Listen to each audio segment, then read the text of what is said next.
Eastwind 517, you're clear for landing.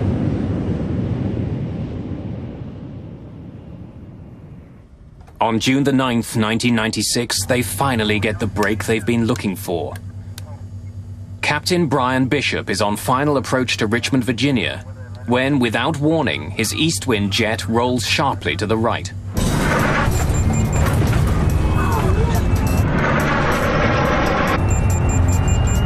We didn't know to what extent, but we knew we had a problem with the rudder. I turned the yoke the opposite direction and stood on the opposite rudder pedal. The pedal didn't move for me. For over 30 seconds, the 737 flies in a precarious right bank as Bishop fights to keep it from rolling over. Then suddenly, the unknown forces holding the jet let go, snapping the wings back to horizontal. In a matter of seconds, it released itself and went back to normal.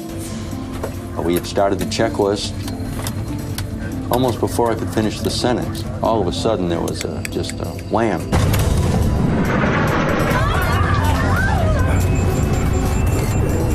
For a second time, the 737 is pushed onto its side. For 30 harrowing seconds, the 737 takes on a life of its own. Then, once again, as quickly as it began, the rollover stops.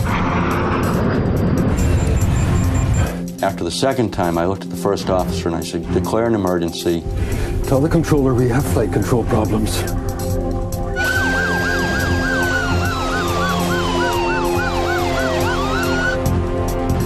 As they slow down to land, the risks increase. If a third rollover occurs, they won't have enough airspeed to recover.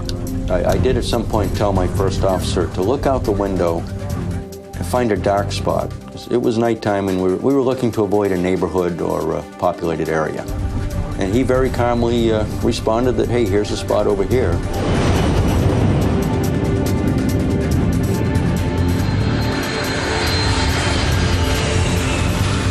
But there is no third rollover.